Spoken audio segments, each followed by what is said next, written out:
Hi മക്കളെ. So കെമിസ്ട്രിയുടെ model exam ഈ വർഷത്തെ കുറച്ച് ബുദ്ധിമുട്ടായിട്ട് വന്നിട്ടുണ്ടെന്ന് അറിയാം. അപ്പോൾ അതിൻ്റെ എല്ലാത്തിൻ്റെയും ആ ഒരു ക്വസ്റ്റ്യൻ പേപ്പറിലെ എല്ലാ ആൻസേഴ്സും നമുക്ക് നല്ല അടിപൊളിയായിട്ട് ഡിസ്കസ് ചെയ്യാം. അപ്പോൾ ഈ ഒരു വീഡിയോ കംപ്ലീറ്റ് ആയിട്ടും നമ്മൾ ഈ വർഷത്തെ മോഡൽ എക്സാമിൻ്റെ ക്വസ്റ്റ്യൻ പേപ്പറിൻ്റെ ഡിസ്കഷൻ ആയിരിക്കും. ഫുള്ളായിട്ട് തന്നെ കാണാം. ഈച്ച് ആൻഡ് എവറി ക്വസ്റ്റ്യൻ നോക്കിയേക്കാം, അടിപൊളിയായിട്ട് പഠിക്കുകയും ചെയ്യാം. ഇതേടാ നമുക്ക് ആദ്യത്തെ ക്വസ്റ്റ്യൻ തന്നെ സ്റ്റാർട്ട് ചെയ്യാം. നോക്കിയേടാ, choose the incorrect statement from the following. ഈ തന്നേക്കുന്നതിൽ ഏതാണ് ഇൻകറക്റ്റ് ആയിട്ടുള്ള സ്റ്റേറ്റ്മെന്റ് എന്നുള്ളതാണ്. അപ്പോൾ അത് നമ്മുടെ സോൾട്ട് ഹൈഡ്രോളിസിസ് ഓഫ് സോൾട്ട് എന്ന് പറയുന്ന സെക്ഷനിൽ നിന്നുള്ളതാണ്.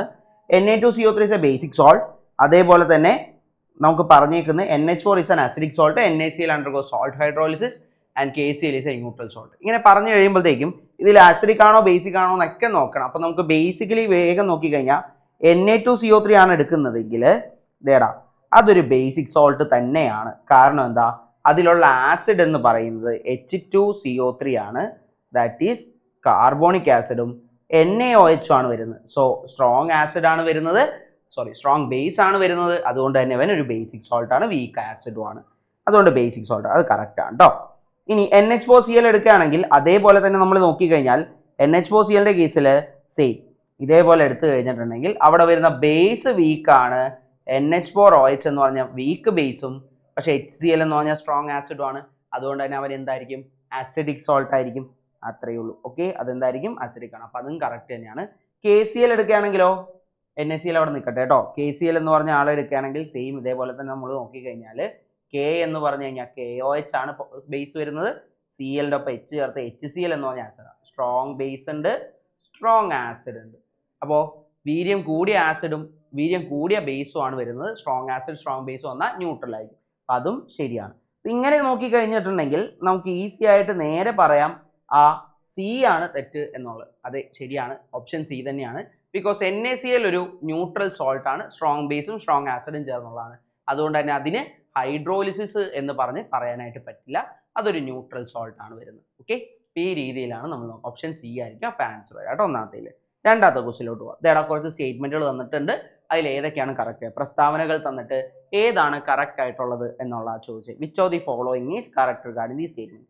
ഈ പ്രസ്താവന ചുവടെ നൽകിയിരിക്കുന്നതിൽ ശരിയായത് ഏതാണ്? അപ്പോൾ ഓരോ സ്റ്റേറ്റ്മെന്റ് ആയിട്ട് നമുക്ക് നോക്കാം. പ്രസ്താവന ഒന്ന്, statement 1, metals like tin lead are purified by distillation. ശരിയാണോ? അത് അല്ല.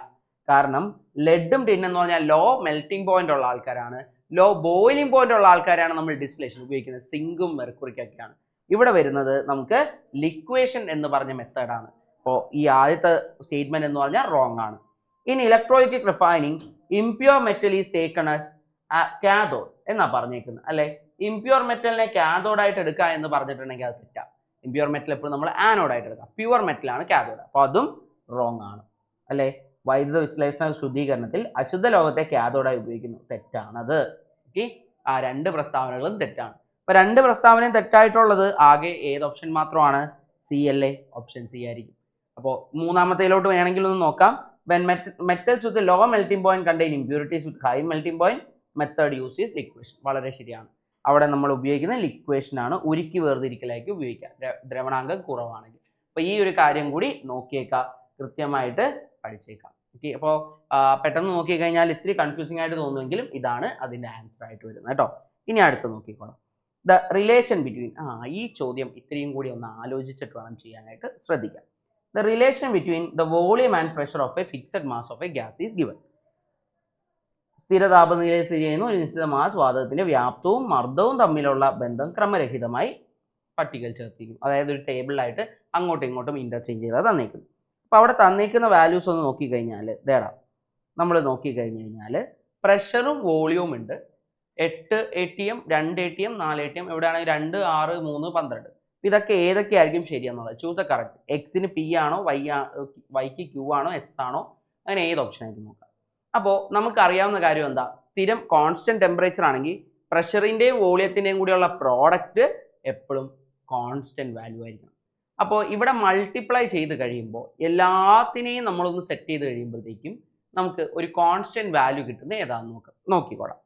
അപ്പോൾ ഈ എക്സിൻ്റെ വാല്യൂ, എക്സിൻ്റെ ഒപ്പം ഞാൻ 16 ആയിരിക്കും മൾട്ടിപ്ലൈ ചെയ്താൽ ഞാൻ കിട്ടാം. പക്ഷേ 2ൻ്റെ ഒപ്പം 8 കൊണ്ട് മൾട്ടിപ്ലൈ ചെയ്താലേ 16 കിട്ടുള്ളൂ. അതില്ല, 8 ലിറ്റർ ഇല്ല. അപ്പോൾ 8 കൊണ്ട് 2 മൾട്ടിപ്ലൈ, പിന്നെ 6 മൾട്ടിപ്ലൈ, അപ്പോൾ 48 കിട്ടും. അപ്പോൾ 2 കൊണ്ട് ഞാൻ വേറെ വലിയ നമ്പറുകളെ കൊണ്ട് മൾട്ടിപ്ലൈ ചെയ്യേണ്ടി വരും. അപ്പോൾ പറ്റില്ല. ഇനി 8 കൊണ്ട് 3 മൾട്ടിപ്ലൈ ചെയ്തു, അപ്പോൾ എനിക്ക് എന്ത് കിട്ടും? 24 ആയിരിക്കും കിട്ടുക അല്ലേ? 8നെ 3 കൊണ്ട് മൾട്ടിപ്ലൈ ചെയ്താൽ. 2നെ 12 കൊണ്ട് മൾട്ടിപ്ലൈ ചെയ്താൽ 24 എനിക്ക് കിട്ടും.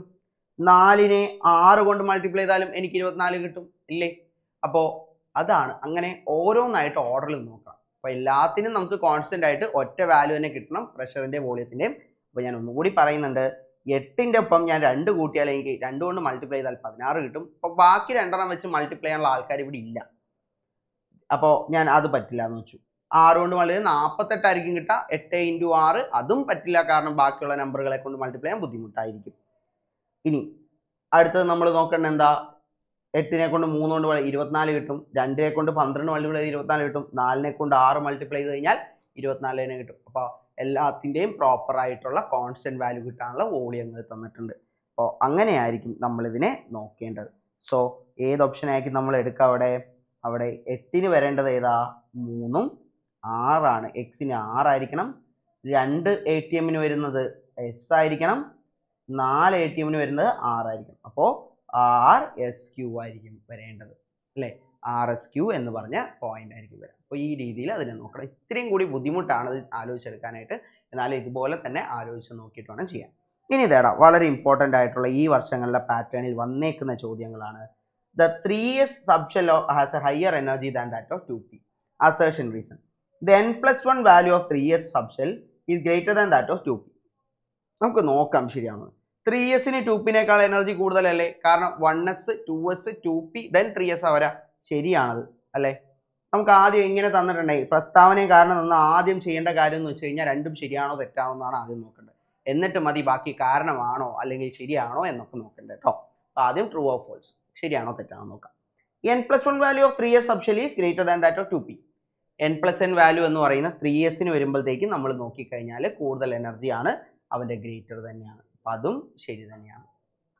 ഓക്കെ, n+n വാല്യൂ ആണെങ്കിൽ എടുത്ത് നോക്കാം നമുക്ക്. എന്നിൻ്റെയും എല്ലിൻ്റെയും വാല്യൂ വെച്ചിട്ട് വേണം ചെയ്യാനായിട്ട്. അപ്പോൾ 3s വരുമ്പോൾ ഈ എന്നിൻ്റെ വാല്യൂ 3 ആണ്, എല്ലിൻ്റെ വാല്യൂ 0 ആണ്. ഇനി 2p വരുമ്പോൾ നമുക്ക് നോക്കാം. 2p വരുമ്പോൾ എങ്ങനെയായിരിക്കും? 2p എന്ന് പറയുമ്പോൾ എന്നിൻ്റെ വാല്യൂ 2 ആണ്, എല്ലിൻ്റെ വാല്യൂ 1 ആണ്. അപ്പോൾ ഒന്ന് നോക്കിയടാ, n = 3 ആണ്, l = 0 ആണ് അല്ലേ? അതുപോലെ ഇവിടെ എന്തായിരിക്കും? n+n വാല്യൂ വരുന്നത് 3 ആണ്. ഇവിടെ വരുന്ന എത്രയായിരിക്കും? n+n l വാല്യൂ എന്ന് പറയുന്നത് 3 ആണ്. രണ്ടും സെയിം അല്ലേ? അപ്പോൾ ഇത് ശരിയായിരിക്കും നമ്മൾ പറഞ്ഞത്. n+n value of 3s subshell is greater എന്ന് പറയാൻ പറ്റുമോ? ഇല്ല, അത് റോങ് ആണ്. ശരിക്കും പറഞ്ഞു തെറ്റാണ്. അപ്പോൾ അസേർഷൻ ശരിയാണ്, റീസൺ റോങ് ആണ്. അപ്പോൾ അസേർഷൻ ശരിയാണ്, റീസൺ റോങ് ആണെന്നുള്ള ഇതേതാ? നമ്മുടെ സി ആണ്. അപ്പോൾ അസേർഷൻ ട്രൂ ആണ്, റീസൺ ഫോൾസ് ആണ്. കാരണം n+n വാല്യൂ വെച്ചിട്ട് നോക്കുമ്പോൾ അതിലും 2നും 3 തന്നെയാണ് കിട്ടുക. പിന്നെ ഹയർ എന്നിൻ്റെ വാല്യൂ കൂടുതലുള്ള 3sന് നമ്മൾ എന്ത് ചെയ്യുന്നു? അപ്പോൾ വലിയ എനർജി കൂടുതലായിരിക്കും എന്നുള്ള കൺസിഡറേഷനിലാണ് അവിടെ എടുക്കുക. അപ്പോൾ ഇവിടെ വരുന്നത് എ ശരിയാണ്, 6 തെറ്റാണ്. ഇത് തെറ്റാണ്, ഇത് ശരിയാണ്. ഇത് തുല്യമാണ് എന്നാണ് ഇവിടെ വരേണ്ടത് കേട്ടോ, എന്നാലാണ് കറക്റ്റ് ആവുള്ളൂ. ഓക്കെ, ഇനി വളരെ സിമ്പിൾ ആയിട്ടുള്ള ചോദ്യം, ഡയറക്റ്റ്ലി നമ്മുടെ നമ്മുടെ SCRTയുടെ ടെക്സ്റ്റ് ബുക്കിൽ നിന്ന് ചോദിച്ചേക്കുന്ന ഒരു question. Structure of A hydrocarbon is given CH3 CH2 CH CH2 CH2 CH2 CH3. ഇവിടെ CH3 കൂടെ. How many carbon atoms are present in this main chain? ഇതിന് മെയിൻ ചെയിൻ കണ്ടുപിടിക്കും. അപ്പോൾ ചിലവർ നേരെ എടുത്ത് വെക്കും, അത് തെറ്റാ. മെയിൻ ചെയിൻ അങ്ങനെ എടുക്കാൻ പാടില്ല. നോക്കിയടാ, ഇങ്ങനെ ഒരു ചെയിൻ ഉണ്ട്, ഇതിൽ ഇങ്ങനെ വട്ടമായിട്ട് എടുത്തു കഴിഞ്ഞാൽ അതിൽ 1 2 3 4 5 6 7 എണ്ണം വരും അല്ലേ? 7 എണ്ണമുള്ള ഈ ഒരു ചെയിൻ ആയിരിക്കും നമ്മൾ എന്തായിട്ട് എടുക്കേണ്ടത്? നമ്മുടെ ഹൈഡ്രോ കാർബണിന്റെ മെയിൻ ചെയിൻ ആയിട്ട്. അപ്പോൾ എത്ര കാർബൺ ആറ്റം അതിൽ വരാം? 7 കാർബൺ ആറ്റങ്ങളായിരിക്കും വരാം. ഓക്കെ, 7 കാർബൺ ആറ്റങ്ങളായിരിക്കും വരുന്നത് കേട്ടോ, 7 കാർബൺ ആറ്റംസ്. ഇനി what is the position number? അതിലെ പൊസിഷൻ എത്രയായിരിക്കും? മെയിൻ ചെയിൻ്റെ പുറത്തിറക്കണം ഇവനല്ലേ പൊസിഷൻ, അതിൻ്റെ പൊസിഷൻ കണ്ടുപിടിക്കുക. 2 സൈഡിൽ നമ്പർ 1 2 3 4 5 6 7. ഈ സൈഡിൽ നിന്ന് നമ്പർ ചെയ്യുക 3 4 5 6 7. അപ്പോൾ ലെഫ്റ്റിൽ നിന്ന് ഈ സൈഡിൽ നിന്നാണ് ഞാൻ നമ്പർ ചെയ്യുന്നതെങ്കിൽ 3 ആണ് കിട്ടുക. ഓപ്പോസിറ്റ് സൈഡിൽ നിന്നാണെങ്കിൽ എനിക്ക് 5 കിട്ടും. ഞാൻ 3 അല്ലേ എടുക്കുള്ളൂ. പൊസിഷൻ ഏതായിരിക്കും? അപ്പോൾ 3 ആയിരിക്കും. ഓക്കെ, അപ്പോൾ പൊസിഷൻ നമ്പർ സ്ഥാനസംഖ്യ എന്ന് പറയുന്ന 3 ആണ്. 7 കാർബൺ ആറ്റങ്ങളാണ് അവിടെ ഉണ്ടാകുന്നത്. 7 കാർബൺ ആറ്റങ്ങളായിരിക്കും. അപ്പോൾ ഈ രീതിയിൽ കറക്റ്റായിട്ട് നോക്കാം. ഓക്കെ, ഇനി അടുത്ത ക്വസ്റ്റ്യനിലോട്ട് പോകാം. അതിൽ തന്നെ ബി പാർട്ട് നോക്കാം. The IUPAC name of the compound is ബ്യൂട്ട്1E. എത്ര കാർബൺ ആറ്റങ്ങളാണുള്ളത്? ഈ സംയുക്തത്തിലെ ആകെ കാർബൺ ആറ്റങ്ങളുടെ എണ്ണം സിമ്പിൾ അല്ലേ? 4 കാർബൺ ആറ്റങ്ങളല്ലേ ഉണ്ടാവുള്ളൂ, കാരണം ബ്യൂട്ടാണ്. ബ്യൂട്ട് എന്ന് പറഞ്ഞു കഴിഞ്ഞിട്ടുണ്ടെങ്കിൽ 4 എണ്ണം തന്നെയാണ് അല്ലേ? ഇനി write the structural formula of an alkyne containing the same number of carbon atom. ഇത്രയും തന്നെ കാർബൺ ആറ്റങ്ങളുള്ള ഒരു ആൽക്കൈനെ കണ്ടുപിടിക്കണം. അത് വേറെ ഒന്നുമല്ല, ബ്യൂട്ടൈനും ആ പേര് വരുന്ന ആൾക്കാരെ എഴുതാനാണ്. അപ്പോൾ ബ്യൂട്ടൈൻ വരയ്ക്കാനാണ് ചോദിച്ചത്. 4 കാർബൺ ആറ്റങ്ങളെ വരച്ച് തന്നെ ഇതുപോലെ തന്നെ അതിന് നടുക്ക് ഒരെണ്ണം ഡബിൾ ബോണ്ട് പകരം ട്രിപ്പിൾ ബോണ്ട് ആക്കുക. ബാക്കി യൂഷ്വലി ചെയ്യുന്ന പോലെ തന്നെ ചെയ്യാം. ബ്യൂട്ട് 19 എന്ന് പറഞ്ഞ് വരയ്ക്കുക, അല്ലെങ്കിൽ ബ്യൂട്ട് 2i എന്നും വരയ്ക്കുക. നടുക്കായിട്ട് ട്രിപ്പിൾ ബോണ്ട്. രണ്ടായാലും ഓക്കെ ആണ് കേട്ടോ, മാർക്ക് കിട്ടും. ഈ രീതിയിലാണ് എഴുതേണ്ടത്. ഏതെങ്കിലും ഒരെണ്ണം എഴുതിയാൽ അത് രണ്ടും എഴുതണമെന്നില്ല. ബ്യൂട്ട് 19 എഴുതിയാലും ബ്യൂട്ട് 2i എഴുതിയാലും ശരിയാണ്. ഓക്കെ, ഈ രീതിയിൽ വേണം അത് ചെയ്യാനായിട്ട്. അടുത്ത ക്വസ്റ്റ്യൻ നോക്കാം. 6ാമത്തെ ചോദ്യം. The element X of a third period of a periodic table has lowest ionization energy. അത് ഏത് ഗ്രൂപ്പിലെ, in which group does this X belong? X എന്ന മൂലകം ഏത് ഗ്രൂപ്പിൽ ഉൾപ്പെടുന്നു? എന്താ പറഞ്ഞേക്കുന്നത്? X എന്ന് പറഞ്ഞൊരു എലമെന്റ് ഉണ്ട്. ഈ എലമെന്റ് തേർഡ് പീരീഡിലാണ്. അതിന് ലോ അയണൈസേഷൻ എൻതാൽപ്പി ആണ്. അയണീകരണ ഊർജം വളരെയധികം കുറവാണ്. ഏറ്റവും കുറവ് അയണീകരണ ഊർജം വരണമെങ്കിൽ നമ്മുടെ പീരിയോഡിക് ടേബിളിൽ എവിടെയായിരിക്കണം? അവര് ഫസ്റ്റ് ഗ്രൂപ്പിലായിരിക്കണം. കാരണം അപ്പോഴാണ് പെട്ടെന്ന് ആ ഒരു ഇലക്ട്രോൺ കിട്ടുന്നത്. ഏറ്റവും ആദ്യത്തെ ഗ്രൂപ്പിലുള്ള ആൾക്കാർക്കാണ് ഈ പറഞ്ഞ മാതിരി ഏറ്റവും ലോവസ്റ്റ് എന്ത് വരാ, നമ്മുടെ അയണൈസേഷൻ വരിക. അപ്പൊ എയുടെ ആൻസർ എന്താ? ഫസ്റ്റ് ഗ്രൂപ്പാണ് കേട്ടോ. ഫസ്റ്റ് ഗ്രൂപ്പ് ആയിരിക്കും. ഓക്കെ, ആദ്യത്തെ ഗ്രൂപ്പാണ് വരുന്നത്. ഇനി ബി നോക്കാം. Atomic number. എടാ തേർഡ് പീരീഡ് ആണ്, ഫസ്റ്റ് ഗ്രൂപ്പാണ്. ഈ രണ്ട് കാര്യങ്ങളുണ്ട്. പീരീഡ് 3 ആണ്, ഫസ്റ്റ് ഗ്രൂപ്പാണ്, ഗ്രൂപ്പ് 1 ആണ്. അങ്ങനെയാണെങ്കിൽ എന്ത് വരും? പീരീഡ് 3യും ഗ്രൂപ്പ് 1 ആണെങ്കിൽ എങ്ങനെയായിരിക്കും വരാമെന്നുള്ളത്. പീരീഡ് 3 ആണെങ്കിൽ നമുക്കൊന്ന് കോൺഫിഗറേഷൻ എഴുതി. പീരീഡ് 3 ആണെങ്കിൽ 3s ആണ് അല്ലേ? 3ൽ വരുമ്പോൾ ഫസ്റ്റ് സബ്ഷെൽ, ഫസ്റ്റ് ഗ്രൂപ്പ് എന്ന് പറഞ്ഞാൽ എസ്സിലാണ്. എസ്സിൽ ഒരു ഇലക്ട്രോൺ. ഇതിന് മുമ്പുള്ള എല്ലാം ഫില്ലായിരിക്കുമല്ലോ. 1s2 2s2 2p6 3s1 ഇങ്ങനെയല്ലേ വരാം. സോ ഇതിൻ്റെ ആൻസർ എന്ത് വരും? അപ്പോൾ 1s2 2s2 2p6 3s1 എന്ന് വരുമ്പോൾ 2 2 10 10 1 11 ആയിരിക്കും ആറ്റോമിക് നമ്പർ വരാം കേട്ടോ. അപ്പോൾ ഈ രീതിയിൽ ആ ഗ്രൂപ്പും പീരീഡും നന്നേക്കെന്ന് വെച്ചിട്ട് അവസാനത്തെ ഷെല്ലിലുള്ള ഇലക്ട്രോണിക് കോൺഫിഗറേഷൻ എഴുതി നോക്കാം. അതിൽ നിന്ന് ഫ്രണ്ടിലുള്ള ആൾക്കാരെല്ലാം ഫിൽഡ് ആയിരിക്കും. അപ്പോൾ കംപ്ലീറ്റ് ആയിട്ടുള്ള ഫിൽഡ് ആയിരിക്കും. അപ്പോൾ ആ രീതിയിൽ നമ്മൾ നോക്കി. അപ്പോൾ തേർഡ് പീരീഡാണെന്ന് മനസ്സിലായി. ഗ്രൂപ്പ് 1 ആയതുകൊണ്ട് ബ്ലോക്ക് S ആണ്. അപ്പോൾ എസ്സിൽ ഒരു ഇലക്ട്രോൺ. ഓക്കെ, അപ്പോൾ അത് ഫില്ലാണ്. അപ്പോൾ അതിന് മുമ്പത്തുള്ള ആൾക്കാരെല്ലാം ഫിൽഡ് ആയിരിക്കും. അത് ഉപയോഗിച്ച് ഇലക്ട്രോണുകളുടെ എണ്ണം കൂട്ടി നോക്കിയാൽ മതി, ആറ്റോമിക് നമ്പർ കിട്ടും. ഓക്കെ, ഇങ്ങനെയാണ് ആറ്റോമിക് നമ്പർ കണ്ടുപിടിക്കുക. ഓക്കെ അല്ലേ? ഇനി അടുത്തത് നോക്കാം. Calamine is N or. Simple 1 word question ആണ്. കലാമിൻ ഒരു ഓർ ആണ് സിങ്കിന്റെ. അങ്ങനെയാണെങ്കിൽ അതിന്റെ കെമിക്കൽ ഫോമിൽ എന്തായിരിക്കും? Zinc carbonate. ZnCO3 ആണ്. Which method is use to convert the concentrated ore into oxide? CO3 carbonate ore അല്ലേ? കാർബണേറ്റ് ഓർ ആണെങ്കിൽ അതിനെ നമ്മൾ എങ്ങനെയാ ഓക്സൈഡ് ആക്കുക? കാൽസിനേഷൻ വഴിയാണ്. സൾഫൈഡ് ഓറുകളാണ് FeS എന്നോ അല്ലെങ്കിൽ Cu2S എന്നുള്ള സൾഫൈഡ് ഓറുകളാണ് വരുന്നതെങ്കിലോ നമ്മൾ ഉപയോഗിക്കുന്നത് എന്തായിരിക്കും? അവിടെ റോസ്റ്റിംഗ് ആയിരിക്കും. അപ്പോൾ ഈ രീതിയിൽ കറക്റ്റായിട്ട് നോക്കിയേക്കണം കേട്ടോ. കാൽസിനേഷൻ റോസ്റ്റിംഗ് ആണ് വരാം. അപ്പോൾ ഞാൻ മലയാളം മീഡിയംകാർക്കും കൂടി എഴുതിയേക്കാം. കാൽസിനേഷനും റോസ്റ്റിംഗും ആണ് വരാം. സോ ഇവിടെ കാൽസിനേഷൻ ആയിരിക്കും. കാൽസിനേഷൻ. ഓക്കെ, കാൽസിനേഷൻ വരും. ഇനി അടുത്തത് നോക്കിക്കോടാം. 8ാമത്തെ ചോദ്യം. A few data related to the gas is given. ഒരു ഗ്യാസിനെ പറ്റിയുള്ള കുറച്ച് കാര്യങ്ങൾ പറഞ്ഞേക്കാണ്. Use for the production of nitrogen fertilisers. ഇത് കുറച്ച് നൈട്രജൻ്റെ ഫെർട്ടിലൈസറുകളെ ഉപയോഗിക്കുന്നു. ബേസിക് നേച്ചർ ഉണ്ട്. അതിൻ്റെ ഡെൻസിറ്റി എയറിനേക്കാൾ കുറവാണ്. സാന്ദ്രത വായുവിനേക്കാൾ സാന്ദ്രത കുറവാണ്. ബേസിക് സ്വഭാവമുള്ള ആൾക്കാരാണ്. സസ്യങ്ങളുടെ വളർച്ചയ്ക്ക് ആവശ്യമായ നൈട്രജൻ വളങ്ങൾ നിർമ്മിക്കുന്നതിന് ഉപയോഗിക്കും. അതേത് എന്നുള്ളതാണ് നമ്മൾ ആദ്യം ആലോചിക്കുക. പക്ഷെ അതല്ല ചോദ്യം. എന്താ? Which are the chemicals required to prepare this gas? ഇത് ഏത് ഗ്യാസിനെ പറ്റി എങ്ങനെയൊക്കെ പറയുന്നത്? നൈട്രജൻ ബേസ് ചെയ്തിട്ട് വളങ്ങളൊക്കെ ഉണ്ടാക്കുന്നത് ഏതായിരിക്കും? നമ്മുടെ അമോണിയ ഗ്യാസ് ആയിരിക്കും. അമോണിയ ഗ്യാസിനെ ലബോറട്ടറിയിൽ നിർമ്മിക്കാനായിട്ട് നമ്മൾ ഏതൊക്കെ ആൾക്കാർ ഉപയോഗിക്കുക?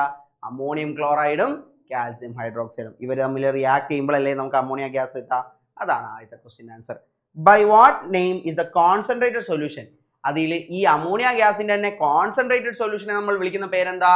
എന്താ വിളിക്കുക? ലിക്കർ അമോണിയ എന്നാണ് അല്ലേ? ലിക്കർ അമോണിയ എന്ന് വിളിക്കും.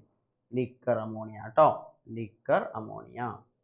അപ്പോൾ ആ കാര്യം കൂടി ഒന്ന് നോക്കിയിരിക്കണം. ലിക്കർ അമോണിയ എന്നാണ് വിളിക്കുക. അപ്പോൾ ഈ രീതിയിൽ കറക്റ്റായിട്ട് നോക്കിയേക്കും. അപ്പോൾ അത് നിർബന്ധമായിട്ടും പഠിച്ചിരിക്കേണ്ട ഒരു കാര്യമാണ്, വിട്ടുപോകരുത് കേട്ടോ. ഇനി അടുത്തത് നോക്കിക്കോടാം. 5ാമത്തെ ചാപ്റ്ററിൽ നിന്നുള്ള ഒരു ചോദ്യമാണ്. The molten sodium chloride is a good conductor but its ion cannot move freely. Can move freely because its ion can move freely. Which is the gas liberated anode? Molten sodium ക്ലോറൈഡിൻ്റെ electrolysis നടത്തുമ്പോൾ, വൈദ്യുത വിശ്ലേഷണം നടത്തുമ്പോൾ ആനോഡിൽ സ്വതന്ത്രമാകുന്ന വാതകം ഏത്? ആനോഡിൽ കിട്ടുന്നത് ആരാ ആനോഡിൽ കിട്ടുക? Chlorine gas അല്ലേ? ഏതായിരിക്കും കിട്ടുന്നത് അവിടെ? ആനോഡിൽ മോൾട്ടൺ ആണ്, അപ്പോൾ ക്ലോറിൻ ഗ്യാസ് ആയിരിക്കും കിട്ടുക. ഓക്കെ, മോൾട്ടണിൽ ക്ലോറിൻ ഗ്യാസ് ആയിരിക്കും കിട്ടുന്നത്, ക്ലോറിൻ വാതകമായിരിക്കും. ഓക്കെ, ഇനി അതായത് കെമിക്കൽ ഇക്വേഷൻ കാഥോഡിൽ ആരാ? അപ്പോൾ മോൾട്ടൺ ആയതുകൊണ്ട് എൻ എ ആയിരിക്കും ഉണ്ടാവുക. Na+ എന്ന് പറഞ്ഞ ആള് ഒരു ഇലക്ട്രോണെ മേടിച്ചിട്ട് റിഡക്ഷൻ നടന്നു, കാഥോഡിൽ റിഡക്ഷൻ ആണ്, നിരോക്സീകരണമാണ്, Na ആയിട്ട് മാറും. ഇതായിരിക്കുള്ളൂ ഇക്വേഷൻ വരിക. എടാ ഇതേപോലെ തന്നെ നമ്മുടെ മറ്റേ ആൾക്കാരെയും കൂടി നോക്കിയിരിക്കണം. ജലീയ NaClന്റെ അല്ലെങ്കിൽ അക്വസ് NaClന്റെ സൊല്യൂഷൻ്റെയും കൂടി നോക്കിയിരിക്കണം. അതിലെ ആനോഡിലെയും കാഥോഡിലെയും ഗ്യാസുകൾ ഏതൊക്കെയാണ് പ്രോപ്പറായിട്ട് പഠിച്ചിരിക്കുക. ഇനി എന്താ അടുത്ത് നോക്കിക്കോട്ടെ. അതിൽ തന്നെ ബി പാർട്ട് കൂടി ക്വസ്റ്റ്യൻ ആണ്. Electroplating is one of the applications of electrodes. Very important one. അതാണെങ്കിൽ വളരെ ഈസി ആയിട്ടാണ് ചോദിച്ചത്, കാരണം നമ്മൾ ടെക്സ്റ്റിൽ പഠിച്ച അതേ ക്വസ്റ്റ്യൻ തന്നെ വന്നിട്ടുണ്ട്. Copper can be coated on iron bangle by this process അല്ലേ? കോപ്പറിന്റെ കോട്ടിംഗ് ഓൺ അയൺ ബാങ്കിൾ നമ്മൾ പഠിച്ചല്ലേ? ഏതാണ് നെഗറ്റീവ് ടെർമിനലായിട്ട് കണക്ട് ചെയ്തേക്കുന്നത് എന്നാണ് ചോദ്യം. നെഗറ്റീവ് ടെർമിനലിലോട്ട് കണക്ട് ചെയ്തേക്കുന്ന ആരാണ് എന്നാണ്. നെഗറ്റീവ് ടെർമിനലിലോട്ട് കണക്ട് ചെയ്തേക്കുന്ന ആര്? അയൺ ബാങ്കിളാണ്. അപ്പോൾ ചിലവർക്ക് ഡൗട്ട് ഉണ്ടാവും, സാർ ഈ നെഗറ്റീവ് ടെർമിനൽ എന്ന് പറയുമ്പോഴത്തേക്കും ഏതാണ് എന്നുള്ളത്. നെഗറ്റീവ് ടെർമിനൽ എന്ന് പറഞ്ഞാൽ കാഥോഡാണ്. കാഥോഡിലോട്ട് കണക്ട് ചെയ്തേക്കുന്ന ആരാ? നമ്മുടെ അയൺ ബാങ്കിളാണ്. ഏത് വെച്ചാണോ കോട്ട് ചെയ്യേണ്ടത് അതിന് ആനോഡായിട്ട് കണക്ട് ചെയ്യുക അല്ലേ? അപ്പോൾ ആനോഡായിട്ട് വെക്കുന്ന ആനോഡിന് പോസിറ്റീവ് ചാർജ് ഉള്ള ആളാണ്, പോസിറ്റീവായിട്ട് കോപ്പർ വെക്കാം. കാഥോഡായിട്ട് നമ്മുടെ അയൺ ബാങ്ക്, അതാണ് നെഗറ്റീവ് ടെർമിനൽ. ഇനി ആനോഡിൽ നടക്കുന്ന റിയാക്ഷൻ എന്താണ് എന്നാണ്. ആനോഡിൽ ഏതാ? ഓക്സിഡേഷനാണ്. ആനോഡിൽ ആരാ നിൽക്കുന്നത്? കോപ്പറാണ്. കോപ്പറിന്റെ കേസിൽ എന്തായിരിക്കും ഓക്സിഡേഷൻ നടക്കുമ്പോൾ? Cu എന്ന് പറയുന്നത് Cu2+ഉം 2 ഇലക്ട്രോൺ ആയിട്ട് മാറുന്നു എന്നുള്ളതാണ്. ഇതാണ് അവിടെ നടക്കുന്ന റിയാക്ഷൻ. Cu എന്ന് പറയും കോപ്പറാണ് ആനോഡിൽ വരാം. ഈ ആനോഡിലുള്ള കോപ്പർ എന്തായാലും ഓക്സിഡേഷൻ നടന്നു 2 ഇലക്ട്രോണെ വിട്ടുകൊടുത്ത് Cu2+ ആയിട്ട് മാറും. ഇനി നോക്കിക്കോട്ടെ 10ാമത്തെ ചോദ്യം കേട്ടോ. ഇനി ഈ ഒരു ചാപ്റ്ററിലുള്ള കാര്യങ്ങളിൽ ഈ ഒരു ക്വസ്റ്റ്യൻ കുറച്ചും കൂടി ട്വിസ്റ്റ് ചെയ്തിട്ട് ചോദിച്ചേക്കുന്നതാണ്. എന്നാലും ഒന്ന് നമുക്ക് നല്ലോണം ഇരുത്തി ഒന്ന് ആലോചിച്ച് നോക്കിക്കഴിഞ്ഞാൽ നമുക്ക് കിട്ടും. ഇതേടാ അറ്റ് 180, ശ്രദ്ധിച്ചോട്ടോ, ഈ ക്വസ്റ്റ്യൻ കുറേ പേരെങ്കിലും കുഴപ്പിച്ച ഒരു ക്വസ്റ്റ്യനും കൂടിയാണ്. At 1 atm pressure and 273 Kelvin pressure, 320 gram of SO2 has a volume of 112 liter. 320 gram SO2ന് 112 ലിറ്റർ ആണ് ഉള്ളത്. അങ്ങനെയാണെങ്കിൽ what is the volume of 10 gram of H2 under same temperature and pressure? Which law state the gas law related to this situation? ഇതുമായി ബന്ധപ്പെട്ട വാതക നിയമം പ്രസ്താവിക്കുക. അപ്പം നോക്കിയിടാം, ഇവിടെ നമുക്ക് ഏതാണ് ഇവിടെ ഉപയോഗിക്കേണ്ട ലോ എന്ന് നോക്കണം. 1 atm പ്രഷറും 273 ടെമ്പറേച്ചറും, കോൺസ്റ്റന്റ് ടെമ്പറേച്ചറും പ്രഷറും തന്നിട്ടുണ്ട്. നമ്മുടെ സ്ഥിരമായിട്ടുള്ള മർദ്ദവും സ്ഥിരമായിട്ടുള്ള എന്തുവാണ്? വ്യാപ്തവുമാണ് തന്നിരിക്കുന്നത് അല്ലേ? അങ്ങനെയാണെങ്കിൽ അതിൽ എന്തായിരിക്കും വരാം? അവിടെ ഏത് ലോ ആയിരിക്കും ഉപയോഗിക്കുക? അവോഗാഡ്രോസ് ലോ ആയിരിക്കും. അപ്പോൾ അവോഗാഡ്രോസ് ലോയിൽ എടുക്കുമ്പോൾ നമുക്ക് ഇങ്ങനെ എടുക്കേണ്ടി വരും, നമ്പർ ഓഫ് മോൾസ് വെച്ച് വേണം ചെയ്യാൻ. അപ്പോൾ 320 gram SO2ലെ നമ്പർ ഓഫ് മോൾസിനെ നോക്കണം. ഓക്കെ, 320 gram SO2ലുള്ള നമ്പർ ഓഫ് മോൾസിനെ നോക്കണം. ഓക്കെ അല്ലേ? അപ്പോൾ 320 gram SO2ലുള്ള നമ്പർ ഓഫ് മോൾസ് എങ്ങനെ നമ്മൾ നോക്കും എന്ന് ഒന്ന് നോക്കാം. അപ്പോൾ SO2ന് നമ്പർ ഓഫ് മോൾസ് ആണ് നമുക്ക് നോക്കേണ്ടത് അല്ലേ? അപ്പോൾ 320 gram SO2 ആണ് വരിക. ഈ 320 gram SO2ൽ 320 gram SO2ലുള്ള നമ്പർ ഓഫ് മോൾസ് ആദ്യം നമുക്ക് കണ്ടുപിടിക്കണം. അതിനായിട്ട് 320 ഗ്രാമിലുള്ള നമ്പർ ഓഫ് മോൾസ് കണ്ടുപിടിക്കാൻ എങ്ങനെയാണ് ചെയ്യുക? നമ്പർ ഓഫ് മോൾസ് കണ്ടുപിടിക്കാനായിട്ട് number of moles equal to മോളുകളുടെ എണ്ണം. കാരണം മോളുകളുടെ എണ്ണം കണ്ടുപിടിച്ചാലേ ഇതിൽ ചെയ്യാൻ പറ്റൂ. കാരണം അവോഗാഡ്രോസ് ലോയിൽ മോളുകളുടെ എണ്ണം വെച്ചിട്ടാണ്. മോളുകളുടെ എണ്ണം എന്ന് പറയുന്നത് എങ്ങനെയായിരിക്കും എടുക്കാം? ഈക്വൽ ടു തന്നേക്കുന്ന മാസ് ബൈ അതിൽ മാസം 64 ആണ്. ചെയ്ത് കഴിഞ്ഞാൽ 5 മോൾ കിട്ടും അല്ലേ? 5 മോൾ അല്ലേ? ഇങ്ങനെയായിരിക്കും കിട്ടുക. ഓക്കെ, 320/64 വരും. അപ്പോൾ 5 മോൾ ആയിരിക്കും കിട്ടുക. അപ്പോൾ 112 ലിറ്റർ ആണ് അതിൻ്റെ ആൻസർ വരുന്നത് അല്ലേ? അപ്പോൾ ഇവിടുത്തെ നമ്പർ ഓഫ് മോൾസ് 5 മോൾ. അപ്പോൾ 5 മോളിന് നമുക്ക് എത്രയാണ് തന്നേക്കുന്നത്? ഇവിടെ 112 ലിറ്റർ കിട്ടും എന്ന് പറഞ്ഞിട്ടുണ്ട്. അങ്ങനെയാണെങ്കിൽ 10 gram H2ൻ്റെ H2ൻ്റെയും നമ്പർ ഓഫ് മോൾസ് നമുക്കൊന്ന് കണ്ടുപിടിക്കാം. Number of moles equal to എത്രയായിരിക്കും? അപ്പോൾ നോക്കിയടാ 10/2 H2 എന്ന് പറയുമ്പോൾ 2 ആണ് വരിക. അപ്പോൾ എത്ര കിട്ടും? അവിടെ 5 മോൾ തന്നെയാണ്. അപ്പോൾ 5 മോൾ ആയതുകൊണ്ട് തന്നെ 5 മോളുടെ മാസ് എത്രയാ? 112 തന്നെയാണ്. സോ വോളിയം എന്ന് പറയുന്നത് എത്ര തന്നെയായിരിക്കും? 112 ലിറ്റർ തന്നെയായിരിക്കും. ഓക്കെ അല്ലേ? കാരണം സെയിം നമ്പർ ഓഫ് മോൾസ് ആണ്. സെയിം നമ്പർ ഓഫ് മോൾസ് ആണെങ്കിൽ അതിൻ്റെ ആൻസർ വരിക 112 ലിറ്റർ തന്നെയായിരിക്കും. ഈ രീതിയിലാണ് അതിനെ ചെയ്യേണ്ടത്. ഓക്കെ, ഇനി ഏത് ലോയാണെന്ന് നമ്മൾ പറഞ്ഞത്? അവോഗാഡ്രോസ് ലോയാണ്. എടാ അപ്പോൾ ഇത് ഒരിച്ചിരിയും കൂടി ആലോചിച്ച് ചെയ്യേണ്ടതാണ്. നോർമലി നമ്മുടെ ചാൾസ് ലോയും ബോയിൽസ് ലോയുടെയും പ്രോബ്ലം മാറിയിട്ട് ഇങ്ങനെ ചോദിച്ചു. അപ്പോൾ അതിൽ ഗ്രാമിൽ തന്നിട്ടുണ്ടെങ്കിൽ അതിനെ മോളാക്കി നോക്കിയിട്ട് വേണം ചെയ്യാനായിട്ട്. കാരണം അവോഗാഡ്രോസ് ലോ ആണ്. അവോഗാഡ്രോസ് ലോ വെച്ച് ചെയ്യുമ്പോൾ മോൾ എണ്ണം നോക്കിയിട്ട് വേണം. സെയിം നമ്പർ ഓഫ് മോൾസ് ആണ് വരുന്നത്. സെയിം നമ്പർ ഓഫ് മോൾസ് ആണ് H2യുടെയും വരുന്നതെങ്കിൽ അതിൻ്റെ വോളിയവും സെയിം തന്നെയായിരിക്കും. 112 ലിറ്റർ തന്നെയായിരിക്കും വോളിയം വരാം. ആൻഡ് അവോഗാഡ്രോസ് ലോ ആണ്. അവോഗാഡ്രോസ് ലോ സ്റ്റേറ്റ് ചെയ്യുന്നത് എങ്ങനെയായിരിക്കും? നമുക്ക് at constant temperature and pressure എന്താ volume of gas is equal volume of gas at different gases contain equal number of molecule അങ്ങനെ പറയാം. അല്ലെങ്കിൽ the volume is directly proportional to number of moles എന്ന് സിമ്പിളായിട്ട് വേണമെങ്കിൽ പറയാം. പക്ഷേ അതിൽ ആദ്യത്തെ സ്റ്റേറ്റ്മെൻറ്റ് ബേസ് ചെയ്തിട്ടാണ് നമ്മളിത് ചെയ്യുന്നത്. ഇതാണ് ഈ ഒരു ക്വസ്റ്റ്യൻ എന്ന് പറയുന്നത്. ഇനി 11ാമത്തെ ക്വസ്റ്റ്യനിലോട്ട്. Esters generally have a pleasant smell of flowers and fruits. പൂക്കളുടെയും പഴങ്ങളുടെയും സുഗന്ധമാണ് ഉള്ളത്. അങ്ങനെയാണെങ്കിൽ ഒരു സ്ട്രക്ചർ ഫോമുല തന്നിട്ടുണ്ട്, ഘടനാവാക്യം തന്നിട്ടുണ്ട്. CH3 CH2 CH2 COO CH2 CH3. ഇതിന് ഏത് ഫ്രൂട്ടിൻ്റെ സ്മെല്ലായിരിക്കും ഇതിന് വരാമെന്നാണ് ചോദിച്ചിരിക്കുന്നത്. ഇത് 4 കാർബൺ ആറ്റങ്ങളുള്ള കാർബോക്സിലിക് ബ്യൂട്ടനോയിക് ആസിഡ് വെച്ചിട്ട് വരുന്നതല്ലേ. അതുപോലെ തന്നെ എത്തനോളും കൂടി ചേർന്നിട്ടാണ് വരുന്നത്. അപ്പോൾ ഇത് ഏതാണ്? പൈനാപ്പിൾ സ്മെല്ലായിരിക്കും അവിടെ ഉണ്ടാകുന്നത്. ആ ടേബിളായിട്ട് നമുക്ക് പഠിക്കാനുണ്ടായിരുന്നു ഏതൊക്കെ സ്മെല്ലുകളാണ് വരുന്നത് എന്നുള്ളത്. അത് പ്രോപ്പറായിട്ട് നോക്കിയാൽ പൈനാപ്പിളിൻ്റെ സ്മെല്ലാണ് വരാം. ഇനി right the name of the carboxylic acid. ഈ ഒരു ആളെ ഉണ്ടാക്കാനായിട്ട് ഉപയോഗിച്ച കാർബോക്സിലിക് ആസിഡ് ഏതാ? ബ്യൂട്ടനോയിക് ആസിഡ് ആണ് കേട്ടോ. CH3 CH2 CH2 COOH എന്ന് പറയുന്ന ആളാണ്. ശ്രദ്ധിച്ചോളൂടെ. നമുക്കൊരു ടേബിൾ ആയിട്ടാണ് അതിൽ പഠിക്കാനുണ്ടായിരുന്നത്. ഓരോ ആൾക്കാരുടെ സ്മെല്ലുകളും ഓരോ എസ്റ്ററുകളുടെ സ്മെല്ലും 4 5 എസ്റ്ററുകളും അവരുടെ സ്മെല്ലുകളും അത് ഏതൊക്കെ ആസിഡുകളും അതുപോലെ തന്നെ ആൽക്കഹോളിൽ നിന്നാണ് ഉണ്ടാക്കുന്നത് എന്നുള്ളത് പഠിച്ചിട്ടുള്ളതാണ്. ഒന്നുകൂടി ഒന്ന് നോക്കിയേക്കണം. മറന്നു പോകാൻ വിട്ടുപോകാൻ ചാൻസ് ഉള്ളത് തന്നെയാണ്. അപ്പോൾ ലാസ്റ്റ് നമ്മൾ റിവിഷന് മുമ്പായിട്ട് കൂടി അത് നോക്കിയിരിക്കണം. ഇനി നോക്കിക്കോളാം. നമ്മുടെ ലീഷാരിലെ പ്രിൻസിപ്പിൾ വെച്ചിട്ടുള്ള ഒരു ക്വസ്റ്റ്യൻ ആണ്. നമുക്ക് കുറച്ചധികം ക്വസ്റ്റ്യനുകളാണ് വന്നേക്കുന്നത്. Reversible reaction in equilibrium is given 2NO + O2 gives 2NO2 + heat. Right any 2 characteristics of equilibrium. ഇക്വിലിബ്രിയത്തിൻ്റെ ഏതെങ്കിലും 2 സവിശേഷതകൾ എഴുതാം. എന്തായിരിക്കും? Rate of forward reaction equal to rate of backward reaction എഴുതാം. പിന്നെ equilibrium is dynamic in nature. തന്മാത്രാ തലത്തിൽ ഗതികമാണ് എന്നുള്ള കാര്യം എഴുതാം. ഈ ഒരു കാര്യങ്ങളാണ് എഴുതേണ്ടത്. ഓക്കെ. ഇനി അപ്പോൾ അത് ഡയറക്റ്റ് ആയിട്ടുള്ള ക്വസ്റ്റ്യൻ ആയിരുന്നു. വിട്ടുപോകരുത്. അത് തിയറി പഠിക്കാൻ വിട്ടുപോയേക്കുന്ന ആൾക്കാരുണ്ടാവും ഇതിൽ. അത് കൃത്യമായിട്ട് നോക്കിയിരിക്കണം. ഇനി ബി പാർട്ട് നോക്കാം. How do the following changes affect the rate of reaction. അവിടെ എങ്ങനെയായിരിക്കും ഈ പറഞ്ഞ ചേഞ്ചസ് അഫക്റ്റ് ചെയ്യുക എന്നാണ് ചോദിച്ചിരിക്കുന്നത്. മോർ ഓക്സിജൻ ആഡ് ചെയ്യുന്ന ഇൻക്രീസിങ് പ്രഷർ. അപ്പോൾ നമുക്ക് നോക്കാം. ഇക്വേഷൻ ഒന്നും കൂടി എടുത്ത് എഴുതി. 2NO + O2 gives 2NO2 + heat എന്നാണ്. ഞാൻ ഹീറ്റ് എഴുതിയില്ല, കാരണം O2 ആഡ് ചെയ്യുന്നതും പ്രഷറിൻ്റെ കാര്യമേ പറഞ്ഞിട്ടുള്ളൂ. ടെമ്പറേച്ചർ വരുമ്പോൾ മാത്രം നമ്മൾ ആ ഹീറ്റിനെ കൺസിഡർ ചെയ്യുക. ഇല്ലെങ്കിൽ കുഴപ്പമില്ല. നോക്കിയാടാ, O2 ഈസ് ആഡഡ്. O2 ചേർക്കുന്നു. O2 is added. O2 ചേർക്കുമ്പോൾ അവിടെ ശ്രദ്ധിക്കുക, O2 എന്ന് പറയുന്ന ആരാ? റിയാക്റ്റൻ്റ് ആണോ പ്രോഡക്റ്റ് ആണോ? റിയാക്റ്റൻ്റ് അല്ലേ ആദ്യം തന്നെ വരുന്നത്. അപ്പോൾ R കൂടും. Concentration of reactant increases. അവിടെ അഭികാരങ്ങളുടെ അളവാണ് കൂടുന്നത്. അഭികാരങ്ങളുടെ കൂടിക്കഴിഞ്ഞാൽ ഏതായിരിക്കും കൂടുക? ഫോർവേഡ് റിയാക്ഷൻ കൂടും. Rate of forward reaction increases. Forward reaction increases. പുരോപ്രവർത്തനത്തിൻ്റെ വേഗത കൂടും അല്ലേ? ഇൻക്രീസസ്. പുരോപ്രവർത്തനത്തിൻ്റെ വേഗത കൂടും കേട്ടോ. ഇൻക്രീസസ്. പുരോപ്രവർത്തനത്തിൻ്റെ വേഗത കൂടുന്നു. ഇതാണ് അവിടെ വേണ്ടത് അല്ലേ?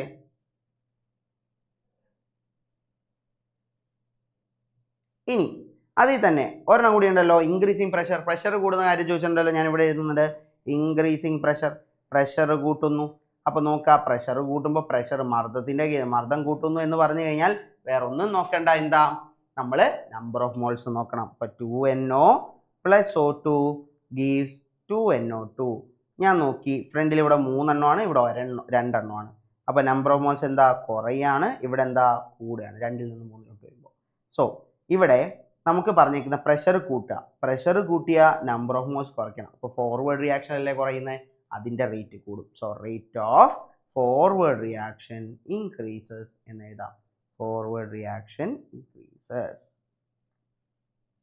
ഓക്കെ, ഫോർവേഡ് റിയാക്ഷൻ കൂടുന്നു. പുരോപ്രവർത്തന വേഗത കൂടുന്നു എന്ന് തന്നെ പറയണം. ഓക്കെ,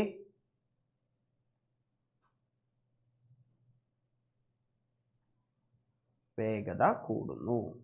ഈ രീതിയിൽ കറക്റ്റായിട്ട് പറയാം. ഓക്കെ, അപ്പോൾ ഈ രീതിയിലാണ് അത് ആൻസർ ചെയ്യേണ്ടത്. സിമ്പിളായിരുന്നു, ഡയറക്റ്റ്ലി ഉള്ള ചോദ്യമാണ് കേട്ടോ. ഇനി നമുക്ക് അടുത്ത ചോദ്യം 13ാമത്തെ ചോദ്യത്തിലോട്ട് പോകാം കേട്ടോ. A bauxite ore is concentrated ഇതേടാ a bauxite ore is concentrated by leaching with sodium hydroxide വെച്ച് ലീച്ച് ചെയ്യാണ്. അങ്ങനെയാണെങ്കിൽ ഏത് കോമ്പൗണ്ട് ആയിരിക്കും ഉണ്ടായിരിക്കുന്നത്? Hot is dissolved in hot NaOH ഇടുമ്പോഴത്തേക്ക് ഏതായിരിക്കും ഉണ്ടാവുക? അവിടെ നമുക്ക് സോഡിയം അലുമിനേറ്റ് ആയിരിക്കും ഉണ്ടാവുക, NaLO2 കേട്ടോ. ഇനി how is metal hydroxide precipitated? എങ്ങനെയാണ് ആ മെറ്റൽ ഹൈഡ്രോക്സൈഡിനെ നമ്മൾ പ്രസിപ്പിറ്റേറ്റ് ചെയ്യുക? കുറച്ച് മെറ്റൽ ഹൈഡ്രോക്സൈഡിനെ അങ്ങോട്ട് ആഡ് ചെയ്താൽ മതി അല്ലേ. AlOH ത്രൈസിനെ ആഡ് ചെയ്യുക ആൻഡ് ഡൈല്യൂട്ട് ചെയ്യുക. അപ്പോൾ ആഡ് ചെയ്ത് കഴിഞ്ഞാൽ കുറച്ച് AlOH ത്രൈസിനെ ചേർത്ത് കഴിഞ്ഞാൽ നമുക്ക് അവിടെ എന്താക്കാം? ഈ പറഞ്ഞ ഇതിലോട്ട് മാറ്റാനായിട്ട് പറ്റും. ഇനി how is the precipitate converted to alumina? ഈ പറഞ്ഞ അലുമിന ഹൈഡ്രോക്സൈഡ് പ്രസിപ്പിറ്റേറ്റ് ചെയ്യുന്നതിനെ നമുക്കവിടെ അവക്ഷിപ്തം ഉണ്ടാകുന്നതിനെ അലുമിനാക്കി മാറ്റുന്നത് എങ്ങനെയാണ്? ചൂടാക്കുക. By heating or calcination. Heat ചെയ്യുക, ചൂടാക്കുന്നു, ചൂടാക്കിയിട്ടാണ് ചെയ്യുക, ചൂടാക്കുന്നു. ഓക്കെ, ഈ രീതിയിൽ കറക്റ്റായിട്ട് എഴുതണം. ഇനി അടുത്ത അതിൻ്റെ തന്നെ ബി പാർട്ട് നോക്കാം. Iron is produced in steel towers known as blast furnaces which are 25 to 30 meters high. 25 മുതൽ 30 മീറ്റർ വരെ ഉയരമുള്ള സ്റ്റീൽ ടവറിലാണ് ഇരുമ്പ് നിർമ്മിക്കുന്നത്. ആയിക്കോട്ടെ. The mixture known as charge is fed from the top of the furnace by the cup and cone arrangement. Charge എന്നറിയപ്പെടുന്ന മിശ്രിതം കപ്പും കോണും സംവിധാനത്തിലൂടെ വെച്ചിട്ട് ഫർണസിന് മുകളിൽ കൂടി നിക്ഷേപിക്കുന്നു. അങ്ങനെ what are substance contain the mixture known as charge? Charge എന്നറിയപ്പെടുന്ന മിശ്രിതത്തിൽ ഇരുമ്പ് അയിരിനെ കൂടാതെ അടങ്ങിയിരിക്കുന്ന പദാർത്ഥങ്ങൾ ഏതെല്ലാമാണ്? സിമ്പിൾ ആണ്, കോക്കും ലൈംസ്റ്റോൺ, ചുണ്ണാമ്പുകല്ല്.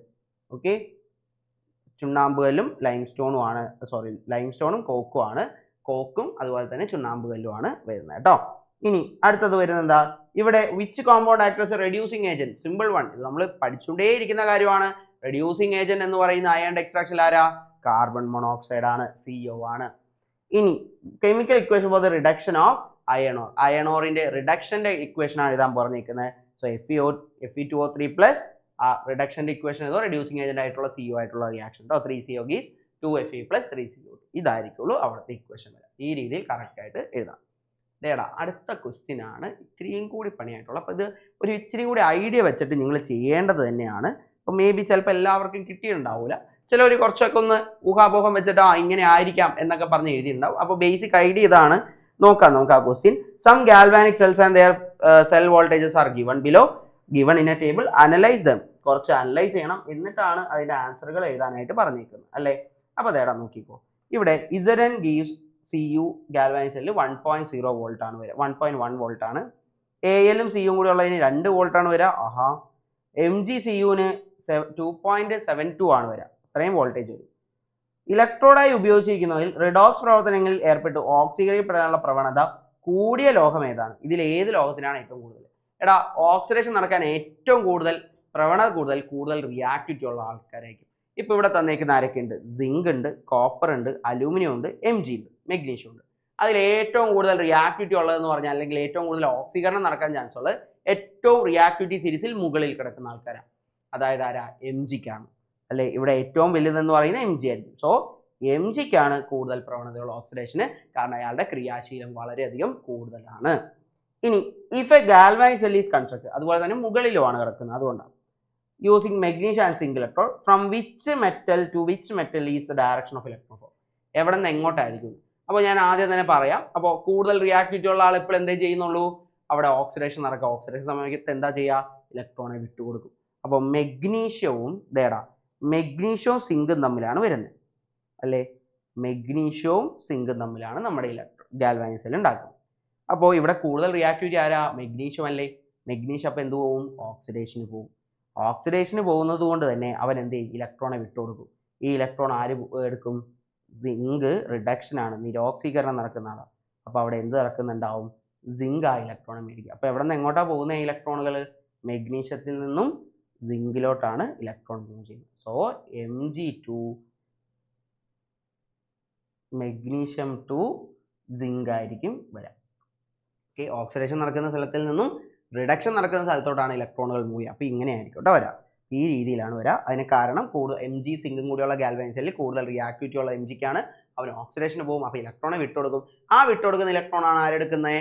സിങ്ക് എടുക്കുക. അപ്പോൾ സിങ്കിന് റിഡക്ഷൻ നടക്കുന്നുണ്ടാവും. ഓക്കെ, അപ്പോൾ അവിടെ ഇലക്ട്രോണിന്റെ ഫ്ലോ എവിടെ നിന്ന് എങ്ങോട്ടാണ്? മെഗ്നീഷ്യത്തിൽ നിന്നും സിങ്കിലോട്ടായിരിക്കും. ഓക്സിഡേഷൻ നടക്കുന്ന സ്ഥലത്തിൽ നിന്നും നിരോക്സീകരണം നടക്കുന്ന റിഡക്ഷൻ നടക്കുന്ന സ്ഥലത്തോട്ടായിരിക്കും പോവുക. ഇനി write the redox reaction taking place in this oxide. അവിടെയുള്ള റിഡോക്സ് പ്രവർത്തനം എഴുതുക. അതായത് ഇത്രയേ ഉള്ളൂ. റിഡോക്സ് പ്രവർത്തനം എഴുതാൻ പറയുമ്പോൾ നമ്മളൊന്ന് നോക്കണം. ഈ Mg എന്തായിട്ടാണ് മാറുക? Mg2+ ആയിട്ടാണ് മാറുക അല്ലേ? അപ്പോൾ Mg2+. അതുപോലെ സിങ്ക് 2+ ആണ്, റിഡക്ഷൻ അല്ലേ, അപ്പോൾ സിങ്ക് 2+ൽ നിന്നും സിങ്ക് ആയിട്ട് മാറും Zn. അപ്പോൾ Mg+Zn2+ Mg2++ Zn എന്നുള്ള ഫോമിലോട്ട് മാറും. അപ്പോൾ ഈ രീതിയിലാണ് അത് എഴുതേണ്ടത്. അപ്പോൾ ഇങ്ങനെ കറക്റ്റായിട്ട് നോക്കിയേക്കാം. അപ്പോൾ ഈ രീതിയിൽ കറക്റ്റായിട്ട് എഴുതാം. ഇനി 15ാമത്തെ ചോദ്യം. ഇനി നമുക്കൊരു 3 ചോദ്യങ്ങൾ മാത്രം നല്ല അടിപൊളിയായിട്ട് വേഗം ചെയ്തു പോവാം. Various organic compounds R form through organic reaction. ആയിക്കോട്ടെ, ഓക്കെ. കാർബണിക രാസപ്രവർത്തനങ്ങളിലൂടെ വിവിധങ്ങളായ കാർബണിക സംയുക്തങ്ങൾ രൂപപ്പെടുന്നു. ഓക്കെ, അങ്ങനെയാണെങ്കിൽ write the structural formula of the compound formed when ethyne reacts with hydrogen chloride. അവിടെ ഈഥൈൻ എന്ന കാർബണിക സംയുക്തം ഹൈഡ്രജൻ ക്ലോറൈഡായി പ്രവർത്തിക്കുമ്പോൾ ഉണ്ടാകുന്ന സംയുക്തത്തിന്റെ ഘടനാവാക്യം എഴുതാനായിട്ടാണ്. അപ്പോൾ ഈഥൈൻ എന്ന് പറഞ്ഞാൽ എങ്ങനെയാ വരാം? ഇതേടാ, ഈഥൈൻ എന്ന് പറഞ്ഞാൽ CH ട്രിപ്പിൾ ബോണ്ട് CH അല്ലേ? ഇതിലോട്ട് HCl റിയാക്ട് ചെയ്താൽ ഒരു അൺസാച്ചുറേറ്റഡ് ആയിട്ടുള്ള ഡബിൾ ബോണ്ടോ ട്രിപ്പിൾ ബോണ്ടോ ഉള്ള ആളിലോട്ട് നമ്മളൊരു HCl Cl2 ഒക്കെ ആഡ് ചെയ്താൽ അഡീഷൻ പ്രവർത്തനമായിരിക്കും. അപ്പോൾ നേടാ നോക്കിയേ, H ഒരു സൈഡിലോട്ടും ഒരു കാർബണിലോട്ടും Cl ഒരു കാർബൺ. അപ്പോൾ H ഞാൻ ഈ കാർബണിലോട്ടാണ് ഇടുന്നത്. അപ്പോൾ H ഇങ്ങോട്ടും Cl ഇങ്ങോട്ടും വന്നു എന്ന് വെച്ചോ. തിരിച്ചു എഴുതാൻ കുഴപ്പമൊന്നുമില്ല, കോമ്പൗണ്ട് സെയിം തന്നെയായിരിക്കും. അപ്പോൾ H ഇങ്ങോട്ട് വന്നാൽ CH2 ആയി. അടുത്തത് എന്താ? ഇവിടെ CHCl ആയി. നടുക്ക് എന്ത് വരും? അപ്പോൾ ഡബിൾ ബോണ്ട് വരും. ഇതായിരിക്കും അവിടെ ഉണ്ടാകുന്ന കോമ്പൗണ്ട്. സോ എന്താണ് ആ സ്ട്രക്ചറൽ ഫോർമുല എന്ന് ചോദിക്കുമ്പോൾ കോമ്പൗണ്ട് ആയിട്ട് എടുത്ത് എഴുതണം. ഇതാണ് കോമ്പൗണ്ട് കേട്ടോ. CH2 double bond CHCl. B part നോക്കാം അതിൻ്റെ. ഇതേടാ അടുത്ത വോയിസ് നോക്കാം. Write the name of the compound formed when this compound undergoes polymerisation. ഇതേടാ ബിയിൽ ചോദിച്ചേക്കുന്നത് എന്താ? ഈ ഒരു കോമ്പൗണ്ട് നമ്മുടെ അടുത്തുള്ള ഈ ഒരു സാധനം പോളിമറൈസേഷൻ അണ്ടർഗോ ചെയ്ത് കഴിഞ്ഞാൽ എന്തായിരിക്കും ഉണ്ടാകുന്നത്? പോളിമറൈസേഷൻ നടന്നു കഴിഞ്ഞാൽ വിധേയമാക്കുമ്പോൾ എന്തായിരിക്കും? എടാ ഇതെന്താ? വിനൈൽ ക്ലോറൈഡ് അല്ലേ? ഡബിൾ ബോണ്ടും Cl കൂടി വന്നേക്കുന്നുണ്ട്. ഇതിനെ വിളിക്കുന്നത് വിനൈൽ ക്ലോറൈഡ് എന്നാണ്. ഇവൻ പോളിമറൈസേഷൻ കഴിഞ്ഞ് കഴിഞ്ഞാൽ എന്തായിരിക്കും കിട്ടുക നമുക്ക്? NCH2 ഡബിൾ ബോണ്ട് CHCl എന്ന് പറയുന്നത് എന്ത് കിട്ടും നമുക്ക് അവിടെ? CH2 CHCl എന്നായിട്ട് മാറും. ഇങ്ങനെയായിട്ട് മാറും. ഇതാണ് എന്ത്? നമ്മുടെ PVC എന്ന് പറയുന്ന സാധനം പോളി വിനൈൽ ക്ലോറൈഡ് ആയിട്ട് മാറും. വിനൈൽ ക്ലോറൈഡ് ആയതുകൊണ്ട് പോളി വിനൈൽ. അതിൻ്റെ ഇക്വേഷൻ ആണ് ചോദിച്ചേക്കുന്നത്. ഞാൻ ഇക്വേഷൻ കൂടി എഴുതിയിട്ടുണ്ട്. അപ്പോൾ ബിയുടെ ആൻസർ PVC എന്നാണ്. ഇത് സിയുടെ ആൻസർ ആയിട്ട് എഴുതാം. വിനൈൽ ക്ലോറൈഡ് എന്ന് പറയുന്നത് ഞാൻ തിരിച്ചെഴുതിയാണ്. കെമിക്കൽ റിയാക്ഷൻ എഴുതാൻ പറഞ്ഞിട്ടുണ്ട്. ഫോർമേഷൻ ഓഫ് ദിസ് പോളിമർ സമവാക്യം എഴുതാനാണ് ചോദിച്ചിരുന്നത്. അപ്പോൾ അതും കൂടി നമ്മൾ എഴുതിയിട്ടുണ്ട്. വിനൈൽ ക്ലോറൈഡ് ആണ്. അത് പോളിമറൈസേഷൻ പോയി കഴിഞ്ഞാൽ PVC ആയിട്ട് മാറും. Poly vinyl chloride. ഈ രീതിയിലാണ് ചെയ്യേണ്ടത്. ഇതാണ് അടുത്ത ക്വസ്റ്റ്യൻ നോക്കാം. 16ാമത്തെ ചോദ്യം. Analyse the chemical equation given below. അതിൽ എ പാർട്ടാണ്. ഇനി ബിയും കൂടി ഉണ്ട്, നോക്കാം നമുക്ക് എന്തായാലും. Analyse the chemical reaction given below. Answer 2SO2 + O2 gives 2SO3. How many moles of SO3 will be formed when 2 mole of sulfur dioxide reacts completely with 1 mole of oxygen? ആഹാ, നമ്മുടെ കെമിക്കൽ ഇക്വേഷൻ ബേസ് ചെയ്തിട്ടുള്ള question ആണ്. How many molecules of oxygen are to be reacted with sulfur dioxide to form 20 mole of sulfur dioxide എന്നാണ് ചോദ്യം. അപ്പോൾ നമുക്ക് ഓരോന്നായിട്ട് ചെയ്യാം. ആദ്യം അത് ചെയ്യാം. 2 മോൾ സൾഫർ ഡയോക്സൈഡിൻ്റെ കാര്യമുണ്ട്. ആദ്യം ആ ഇക്വേഷനെ തന്നെ എടുത്ത് എഴുതാം. എന്നിട്ട് വേണം ബാക്കി എന്തും ചെയ്യാനായിട്ട്. ആദ്യത്തെ ക്വസ്റ്റ്യൻ തന്നെ നമുക്ക് ചെയ്യാം. എ പാർട്ടിലുള്ള ക്വസ്റ്റ്യൻ ആദ്യം ആ ഇക്വേഷൻ എഴുതി. ക്വസ്റ്റ്യനിൽ എന്താ പറഞ്ഞേക്കുന്നത്? How many moles of SO3 will be form when 2 mole of sulphur dioxide completely react with 1 mole of oxygen എന്നല്ലേ ചോദ്യം. 2 മോൾ സൾഫർ ഡയോക്സൈഡ് 1 മോൾ ഓക്സിജനുമായി പൂർണ്ണമായി പ്രവർത്തിച്ചാൽ എത്ര മോൾ SO3 ഉണ്ടാവും? അപ്പം നമുക്ക് ആദ്യം ഇത് വെച്ചിട്ടുള്ള റിലേഷനുകൾ എഴുതിയാലോ. മോളിലല്ലേ ക്വസ്റ്റ്യൻ തന്നെ, അപ്പോൾ മോളിൽ തന്നെ ഉള്ള എഴുതാം. 2 മോൾ വെറുതെ നമ്പറുകൾ എഴുതി, ഇവിടെ ഒന്നും ഇല്ലാത്തതുകൊണ്ട് 1 മോൾ, ഇവിടെ എത്രയാ? 2 മോൾ. അപ്പോൾ ഈ മോളുകൾ എഴുതിയേക്കുന്നതിൻ്റെ കാര്യം എന്താ? 2 മോൾ SO2 1 മോൾ O2 ആയിട്ട് റിയാക്ട് ചെയ്ത് എത്ര മോൾ SO3 വരും? 2 മോൾ SO3 ആയിട്ട് മാറും എന്നാണ് ആ ഇക്വേഷൻ എന്ന് എനിക്ക് മനസ്സിലാക്കാൻ പറ്റുന്നത്. ഞാൻ റിലേഷൻ ടെസ്റ്റ് ചെയ്യാം. ക്വസ്റ്റ്യനിൽ ചോദിച്ചേക്കണത് അത് തന്നെയല്ലടാ. How many moles of SO3 will be formed when 2 mole of SO2 sulphur dioxide react with 1 mole oxygen അല്ലേ? ഇപ്പം 2 മോൾ ഓക്സിജൻ 1 മോൾ ഓക്സിജൻ ആയിട്ട് റിയാക്ട് ചെയ്ത് 2 മോൾ SO2 1 മോൾ O2 ആയിട്ട് റിയാക്ട് ചെയ്ത് എത്ര മോൾ ഇത് വരും? മെയിൽ 2 മോൾ തന്നെയായിരിക്കും അല്ലേ? എത്ര കിട്ടിയപ്പോൾ 2 മോൾ SO3. അതല്ലേ ചോദ്യത്തെ. ഇനി വേറെ ആണെങ്കിൽ നമ്മൾ ആ 1 ഗ്രാം എടുത്ത് 1 ഗ്രാമിനുള്ള കണ്ടുപിടിച്ച് അങ്ങനെ റിലേഷൻ എടുത്ത് എഴുതി. ഇവിടെ നേരെ ഡയറക്റ്റ്ലി പറഞ്ഞേക്കുന്ന അപ്പോൾ 2 മോൾ തന്നെയായിരിക്കും. ഓക്കെ, 2 മോൾ SO3 ആയിരിക്കും ഉണ്ടാകുക. ഇനി അതിൻ്റെ ബി പാർട്ട് കൂടി നോക്കാം. How many molecules of oxygen have to be reacted with sulphur dioxide to obtain 20 mole of sulphur dioxide? എത്ര മോളിക്യൂളുകൾ ഓക്സിജന്റെ വേണം? എന്തിനു വേണ്ടിയാ? 20 മോൾ SO3. അപ്പം ഞാൻ എഗെയിൻ ഇക്വേഷൻ എഴുതാം കേട്ടോ. ഈ ഇക്വേഷൻ തന്നെ ഒന്നും കൂടി എടുത്ത് എഴുതി, കാരണം അത് വെച്ചിട്ട് തന്നെ നമുക്ക് ചെയ്യാം. ഓക്കെ, അപ്പോൾ എവിടെയും 2 മോൾ 1 മോൾ എല്ലാം മോളിൽ തന്നെ ചെയ്താൽ മതി. എന്നിട്ട് നമുക്ക് മോളിക്യൂളിലോട്ട് കൺവേർട്ട് ചെയ്യാം. ആദ്യം 20 മോൾ. ഇപ്പോൾ നോക്കിയടാ, 2 മോൾ SO3 ഉണ്ടാക്കാൻ എനിക്ക് 1 മോൾ O2 വേണം. ഓക്കെ അല്ലേ? അങ്ങനെയാണെങ്കിൽ 20 മോൾ SO3ക്ക് എത്ര മോൾ വേണ്ടി വരും O2? കാരണം ഹൗ മെനി മോൾസ് ഓക്സിജൻ എത്ര വേണം എന്നല്ലേ ചോദ്യം. അപ്പോൾ 2 മോൾ SO3ക്ക് 1 മോളാണ്. അപ്പോൾ 20 മോൾ SO3ക്ക് എത്രയായിരിക്കും? 10 മോൾ ആയിരിക്കൂലേ? 10 മോൾ O2 ആയിരിക്കും. കാരണം 2ന് 1 ആണെങ്കിൽ 20ന് 10 ആയിരിക്കും. ഇത്രേ ഉള്ളൂ. 10 മോൾ O2 വേണം. ഓക്കെ അല്ലേ? അങ്ങനെയാണെങ്കിൽ അതിൽ തന്നെ നമുക്ക് തേടാ 10 മോൾ O2 കിട്ടി. നമുക്ക് പക്ഷേ നമ്പർ ഓഫ് മോളിക്യൂൾ. അപ്പം നമ്പർ ഓഫ് മോളിക്യൂൾസ് എങ്ങനെ കണ്ടുപിടിക്കും? Number of molecules equal to മോളിലുള്ള സാധനത്തിന് എന്ത് ചെയ്യുക? 10 ഇൻറ്റു ഔട്ട് നമ്പർ എന്നെ കൊണ്ട് മൾട്ടിപ്ലൈ ചെയ്യുക. അപ്പോൾ എന്തായിരിക്കും? 10 ഇൻറ്റു 6.022 ഇൻറ്റു 10⁻²². അത്രയും മോളിക്യൂൾസ് ആയിരിക്കും നമുക്ക് അവിടെ ഉണ്ടാവും. തന്മാത്രകളായിരിക്കും കേട്ടോ, മോളിക്യൂൾസ്. ഇങ്ങനെയാണ് ആ ക്വസ്റ്റ്യൻ ചെയ്യേണ്ടത്. ഓക്കെ, അപ്പോൾ ഒന്ന് മനസ്സിലാക്കി, മീനിങ് മനസ്സിലാക്കി ചെയ്യുമ്പോൾ ഇത്രയും കാര്യങ്ങൾ ചെയ്യണം. ഇനി what is the volume of sulphur dioxide required to obtain 220 litre of SO3 gas at STP? 224 litre കിട്ടാനായിട്ട് എത്ര വോളിയം ഉപയോഗിക്കേണ്ടി വരും എന്നാണ് ചോദ്യം അല്ലേ? ഇതേടാ നമുക്ക് മലയാളം മീഡിയത്തിൻ്റെ ക്വസ്റ്റ്യൻ കൂടി നോക്കാം. STPയിൽ 224 ലിറ്റർ SO3 വാതകം ലഭിക്കാൻ ആവശ്യമായ സൾഫർ ഡയോക്സൈഡിൻ്റെ വാതകത്തിൻ്റെ വ്യാപ്തം എത്രയാണ് എന്ന് ചോദിച്ചിട്ടുണ്ട്. അപ്പോൾ അതേടാ നോക്കിയേ, അങ്ങനെ ചോദിക്കുമ്പോഴത്തേക്കും നമുക്കിത് ഇങ്ങനെ ചെയ്യാം. അവിടെ വെറുതെ നമ്മൾ 2SO2 + O2 ഈസ് മോൾ വെച്ചിട്ടല്ല ലിറ്ററിലല്ല നിൽക്കുന്നത്. അപ്പോൾ നമുക്ക് ലിറ്ററിലുള്ള കൂടി ചെയ്യേണ്ടി വരും. വോളിയത്തിൻ്റെ കാര്യങ്ങൾ കൂടി കണ്ടുപിടിക്കേണ്ടി വരും. അപ്പോൾ അതേ വോളിയം നോക്കാം. ഒരു മോളായിരുന്നെങ്കിൽ 22. 2 മോളുണ്ട്, അപ്പോൾ 44.8 ലിറ്റർ ആയിരിക്കും വരാം. ഇവിടെ 22.4 ലിറ്റർ ആയിരിക്കും. ഇവിടെ എത്രയാ? 44.8 ലിറ്റർ. കാരണം അവിടെ 22.4 കൊണ്ട് മൾട്ടിപ്ലൈ ആണ് ആ നമ്പർ ഓഫ് മോൾസ്. അപ്പോഴാണ് വോളിയം വെച്ചിട്ടുള്ള കിട്ടുക, ലിറ്ററിലുള്ള. കാരണം എന്താ ഞാൻ ചെയ്തത്? കാരണം ലിറ്ററിലുള്ള കണ്ടുപിടിക്കാൻ പറഞ്ഞേക്കുന്നത്, വോളിയം അല്ല കണ്ടുപിടിക്കാൻ പറഞ്ഞേക്കുന്നത്. 224 ലിറ്ററിനുള്ള. അപ്പോൾ ഞാൻ ആദ്യം ഇത് വെച്ച് 448 ലിറ്ററിന് എത്രയാ SO3 ഉണ്ടാക്കാൻ എനിക്ക് 448.8 ലിറ്റർ SO2 വേണം. ഓക്കെ അല്ലേ? ഞാൻ റിലേഷൻ എടുത്ത് കഴിഞ്ഞു. ഇനി എനിക്ക് കണ്ടുപിടിക്കാം. അപ്പോൾ ഇവിടെ 224 ലിറ്ററിനല്ലേ കണ്ടുപിടിക്കാം. അപ്പോൾ ഞാൻ 1 ലിറ്റർ SO3 ഉണ്ടാക്കാനുള്ള കണ്ടുപിടിക്കാൻ പോവാം. എന്ത് ചെയ്യണം? ഇതിനെ ബൈ ഇത് ചെയ്യാം. 44/8 ലിറ്റർ SO2 എത്ര കിട്ടും? 1 ലിറ്റർ തന്നെ കിട്ടും. 1 ലിറ്റർ SO2 ആയിരിക്കും. അങ്ങനെയാണെങ്കിൽ 224 ലിറ്റർ SO3 ഉണ്ടാക്കാനായിട്ട് എത്രയായിരിക്കും? അപ്പോൾ 1 ലിറ്റർ SO3 ഉണ്ടാക്കാൻ 1 ലിറ്റർ SO2 ആണ്. അങ്ങനെയാണെങ്കിൽ 224 ലിറ്റർ ഉണ്ടാക്കാനായിട്ട് എത്രയായിരിക്കും? SO3 ഉണ്ടാക്കാൻ 224 ലിറ്റർ SO2 തന്നെയായിരിക്കും വേണ്ടി വരാം. ഓക്കെ, ഈ രീതിയിലാണ് അതിനെ ചെയ്യേണ്ടത്. അപ്പോൾ ഇങ്ങനെ കറക്റ്റായിട്ട് നോക്കിയേക്കാം. ഇനി ഉണ്ടോ ഇതേപോലെ തന്നെ ബി പാർട്ട് ഇതേപോലത്തെ ഒരു ക്വസ്റ്റ്യൻ തന്നെയാണ്. Quicklime is produced by heating of limestone. അങ്ങനെയാണെങ്കിൽ how many grams of limestone are to be heated to get 220 gram of quicklime without remaining any unreacted reacted? അവികാരം അവശേഷിക്കാതെ 222 ഗ്രാം നീറ്റുകക്ക ലഭിക്കാനായിട്ട് എത്ര ഗ്രാം ചുണ്ണാമ്പുകല്ല് ചൂടാക്കണം? അപ്പോൾ അവിടെയും നമുക്ക് ഇതേപോലെ തന്നെ ചെയ്യണം. തേടാ CaCO3 പ്ലസ് ഹീറ്റാണ്, അത് എഴുതിയില്ലെങ്കിൽ കുഴപ്പമില്ല. CaO പ്ലസ് CO2 ഞാനിവിടെ എഴുതാൻ പോവാം. 1 മോളാണ് ഇവിടെ, 1 മോളാണ് ഇവിടെ, 1 മോളാണ്.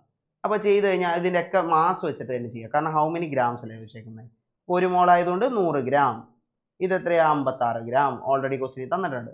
CO2ൻ്റെ 44 ഗ്രാമാണ്. ഓക്കെ, അങ്ങനെയാണെങ്കിൽ നമുക്ക് ഇത് വെച്ചിട്ട് തന്നെ ചെയ്യാം. അപ്പോൾ ക്വസ്റ്റ്യൻ പറഞ്ഞേക്കുന്നത് എന്താ? എത്ര ഗ്രാം ലൈംസ്റ്റോൺ ഹീറ്റ് ചെയ്താലാണ് 224 ഗ്രാം ക്വിക്ലൈം കിട്ടുക, CaO കിട്ടാം? അപ്പോൾ 56 ഗ്രാം CaO കിട്ടണമെങ്കിൽ 100 ഗ്രാം CaCO3 ചൂടാക്കണം അല്ലേ? അങ്ങനെയാണെങ്കിൽ 1 ഗ്രാം CaCO കിട്ടാനായിട്ട് എത്ര ആക്കണം? 100/56 ഗ്രാം ആയിരിക്കണം CaCO3 ചൂടാക്കണം അല്ലേ? അങ്ങനെയാണെങ്കിൽ ഇവിടെ എത്ര? 224 ഗ്രാം അല്ലേ CaO പറഞ്ഞേക്കുന്നത്? അപ്പോൾ എത്രയായിരിക്കും? 100 × 56 × 224 ആയിരിക്കും ചെയ്യേണ്ടത്. ഇതേ രീതിയിൽ കാൽക്കുലേറ്റ് ചെയ്യണം. അപ്പോൾ 1 ഗ്രാം വെച്ചിട്ട് തന്നെ ചെയ്യണം, കാരണം വ്യത്യാസം ഉള്ളതുകൊണ്ട് കേട്ടോ. അപ്പോൾ എത്രയായിരിക്കും കിട്ടുക? 400 ഗ്രാം ആയിരിക്കും കിട്ടുക കേട്ടോ. 400 ഗ്രാം CaCO3 ആയിരിക്കും കിട്ടുന്നത്. ഈ രീതിയിലാണ് അതിനെ ചെയ്യേണ്ടത്. അപ്പോൾ 400 ഗ്രാം CaCO3 ചെയ്തെടുക്കാം. ഓക്കെ, ഇനി അടുത്തത് നോക്കാം. What is the mass of carbon dioxide liberated when this amount of quicklime is form? എത്ര മാസമായും കിട്ടുക? ഇത്രയും ക്വിക്ലൈം ഉണ്ടാക്കാനായിട്ട് എത്ര മാസ് CO2 ആയിരിക്കും ഉണ്ടാക്കുക എന്നാണ്. അപ്പോൾ 400 ഗ്രാം അല്ലേ CaCO3 എടുത്തേക്കുന്നത്? അപ്പോൾ അതനുസരിച്ചുള്ള എടുക്കണം.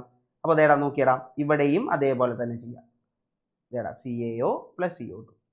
ഓക്കെ, അപ്പോൾ 100 ഗ്രാം, 56 ഗ്രാം, 44 ഗ്രാം. അപ്പോൾ 100 ഗ്രാം CaCO3 എടുത്തു കഴിഞ്ഞാൽ എനിക്ക് എത്ര കിട്ടും? 44 ഗ്രാം CO2 കിട്ടും അല്ലേ? അങ്ങനെയാണെങ്കിൽ 400 ഗ്രാം എടുത്തു കഴിഞ്ഞാലോ? 400 ഗ്രാം CaCO3 എടുത്തു കഴിഞ്ഞാൽ ഇൻറ്റു 4 ചെയ്താൽ പോരെ? ഇൻറ്റു 4 ഗ്രാം CO2 ആയിരിക്കും. ദാറ്റ് ഈസ് ഈക്വൽ ടു ചെയ്ത് കഴിഞ്ഞാൽ ആൻസർ കിട്ടും 176 ഗ്രാം CO2 ആയിരിക്കും കിട്ടുക. ഓക്കെ, ഇങ്ങനെയാണ് ആ ക്വസ്റ്റ്യൻ ചെയ്യേണ്ടത്. What is the mass of carbon dioxide liberated when this amount of quicklime is formed? അത് അത്രയും ഉണ്ടാകുകയാണെങ്കിൽ അതിന് ചൂടാക്കേണ്ടി വരുന്ന എത്രയാണ്? 400 ഗ്രാം CaCO3 ആണ്. അപ്പോൾ 400 ഗ്രാം CaCO3ക്കുള്ള കാർബൺ ഡൈ ഓക്സൈഡിൻ്റെ അളവ് നോക്കിയാൽ മതി. അപ്പോൾ 176 ഗ്രാം CO2 ആയിരിക്കും ഉണ്ടാവും. അപ്പോൾ ഈ രീതിയിൽ അതിന് ചെയ്യണം. ഇതേടാ അടുത്തൊരു സിമ്പിൾ ക്വസ്റ്റ്യൻ ആയിരുന്നു, നേരെ ഡയറക്റ്റ് ആയിട്ടുള്ളായിരുന്നു. The chemical formula 2 oxides MN2O3 ഇതായിരിക്കും.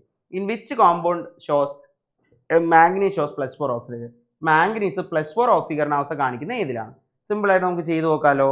MnO2ൻ്റെ കേസിലും MN2O3യിലെ കേസിൽ എങ്ങനെയായിരിക്കും? ഇതിനെ എക്സ് ആയിട്ട് എടുക്കുക. അങ്ങനെയാണെങ്കിൽ 2 വേണ്ട, നമുക്ക് MN. അപ്പോൾ 2Mn + 3 × -2 = എന്താ? 0 ഇടണം. അപ്പോൾ 2Mn + -6 = 0. അപ്പോൾ 2Mn - 6 = 0. അപ്പോൾ Mൻ്റെ ഇത് വരുന്നത് +3 ആയിരിക്കും വരാം. ഓക്കെ, MN2O3 +3 ആണ്. ഇനി MnO2 നോക്കാം. MnO2 വരുമ്പോൾ Mn + 2 × -2 = 0 എന്ന് വരും. അങ്ങനെയാണെങ്കിൽ അവിടെ എന്തായിരിക്കും നമുക്ക് എടുക്കേണ്ടത്? ഇതേപോലെ തന്നെ Mn + -4 = 0. അപ്പോൾ Mn - 4 = 0, Mn +4 എന്ന് വരും. ഓക്കെ, Mn +4 എന്നായിരിക്കും. അപ്പോൾ ഏതിലാണ് +4 വരുന്നത്? MnO2ലാണ്. അപ്പോൾ അതെടുത്ത് എഴുതാം നമുക്ക് അല്ലേ. ആൻസർ ആയിട്ട് MnO2 ആയിരിക്കും വരാം. ഇനി അടുത്തത് അതായത് സബ്ഷെൽ ഇലക്ട്രോണിക് കോൺഫിഗറേഷൻ Mn +4. +4ൻ്റെ സബ്ഷെൽ ഇലക്ട്രോണിക് കോൺഫിഗറേഷൻ എഴുതാം. ദേടാ Mn +4ൻ്റെ സബ്ഷെൽ ഇലക്ട്രോണിക് കോൺഫിഗറേഷൻ എഴുതുമ്പോൾ എങ്ങനെ എഴുതും? Mn +4ൻ്റെ സബ്ഷെൽ ഇലക്ട്രോണിക് കോൺഫിഗറേഷൻ എങ്ങനെയായിരിക്കും? ആദ്യം Mൻ്റെ എഴുതണം. Mൻ്റെ ഓക്സിഡേഷൻ നമ്പർ അറിഞ്ഞിരിക്കണം. Mൻ്റെ എത്രയാ? Mൻ്റെ ആറ്റോമിക് നമ്പർ 25. അപ്പോൾ 1s2 2s2 2p6 3s2 3p6 4s2 3d5 എന്നായിരിക്കും വരാം. അപ്പോൾ Mn +4 ആണ് വരുന്നതെങ്കിൽ എന്തായിരിക്കും ചെയ്യേണ്ടത്? അവിടെ 4 ഇലക്ട്രോണുകളെ എവിടെ നിന്ന് കളയും? 4sൽ നിന്ന് ആദ്യം കളഞ്ഞിട്ടേ 3dയിലോട്ട് പോകാൻ പറ്റും. 4sൽ നിന്ന് 2 കളഞ്ഞ് ബാക്കി 2 എവിടെ നിന്നാക്കി? 3d. അപ്പോൾ 3d3 വരും കേട്ടോ. 1s2 2s2 2p6 3s2 3p6 4s0 3d3 എന്ന് എഴുതും കേട്ടോ. അല്ലെങ്കിൽ വെറുതെ 3d3 എന്ന് എഴുതിയാലും കുഴപ്പമൊന്നുമില്ല, കറക്റ്റ് ആണ്. C why do d block element show variable oxidation? എന്തുകൊണ്ടാണ് ഡി ബ്ലോക്ക് എലമെന്റുകൾ വേരിയബിൾ ഓക്സിഡേഷൻ വ്യത്യസ്ത ഓക്സീകരണാവസ്ഥ കാണിക്കുന്നത്? എന്തുകൊണ്ടാ? സിയുടെ ആൻസർ എന്താ? Due to small difference between എന്താ NS ആൻഡ് -1d ഓർബിറ്റൽ അല്ലേ? In energy between NS and N-1d subshells. ഈ രണ്ട് പേരുടെയും ഇതുള്ളത് കൊണ്ടാണ് ആ ഒരു കാര്യം നടക്കുന്നത്. NSൻ്റെയും N-1d സബ്ഷെല്ലുകളുടെയും ഊർജ്ജ വ്യത്യാസം കുറവായതുകൊണ്ട്. സബ്ഷെല്ലുകളുടെ ഊർജ്ജ വ്യത്യാസം കുറവായതുകൊണ്ട് കേട്ടോ.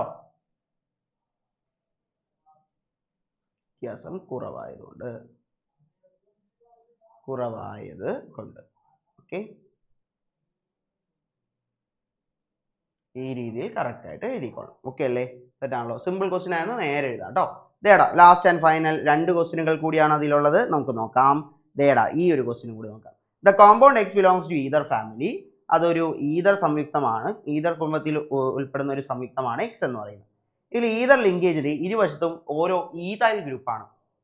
അതിലെ 2 സൈഡിലും ഈതൈൽ ഗ്രൂപ്പുകളാണ് വരുന്നത്. ഈതൈൽ എന്ന് പറഞ്ഞാൽ CH2 CH3 എന്ന് പറയുന്ന ആളാണ് വരുന്നത്. അങ്ങനെയാണെങ്കിൽ റൈറ്റ് സ്ട്രക്ചറൽ ഫോർമുല. സിമ്പിളാണ്. റൈറ്റ് സ്ട്രക്ചറൽ ഫോർമുല എന്ന് പറയുമ്പോൾ അത് മനസ്സിലാക്കി എഴുതേണ്ട ഒരു കാര്യം. ഡയറക്റ്റ് ആയിട്ട് പെട്ടെന്ന് ആലോചിച്ചാൽ കിട്ടില്ല. ഈതൈൽ ഗ്രൂപ്പാണ് വരുന്നത്. ഈതർ ലിങ്കേജ് എന്ന് പറഞ്ഞാൽ ഓക്സിജന്റെ അപ്പുറത്തുപ്പുറത്തായിട്ട് വരാം. അപ്പോൾ അതിൽ 2 ഈതൈൽ ഗ്രൂപ്പ് വരുമ്പോൾ ഇങ്ങനെയായിരിക്കും വരാം അല്ലേ. ഇനി ബി വരുമ്പോൾ ഈതൈൽ ഗ്രൂപ്പ് എന്ന് പറഞ്ഞാൽ ഇതാണ്. ഇനി ബി നോക്കാം. What is the name of the functional group? ഈ ഫങ്ഷണൽ ഗ്രൂപ്പിന്റെ പേരെന്താണ്? ആൽക്കോക്സി ഗ്രൂപ്പ് അല്ലേ? കാരണം ഈതർ ഗ്രൂപ്പിൽ വരുന്നത് ആൽക്കോക്സി ആണ്. Alkoxy. Alkoxy. Okay, alkoxy group ആയിരിക്കും. ഇനി അടുത്തത് സി നോക്കാം.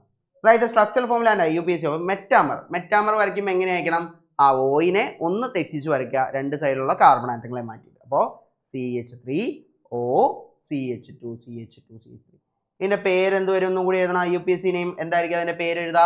CH3O CH3 ആണെങ്കിൽ മെത്തോക്സി. വലിയ ചെയിൻ, ചെറിയ ചെയിൻ്റെ ഒപ്പം നമ്മൾ ഓക്സി ചേർക്കുക, വലിയ ചെയിനെ നമ്മൾ നേരെ എഴുതുക. അപ്പോൾ മെത്തോക്സി പ്രൊപ്പേൻ എന്നായിരിക്കും. മെത്തോക്സി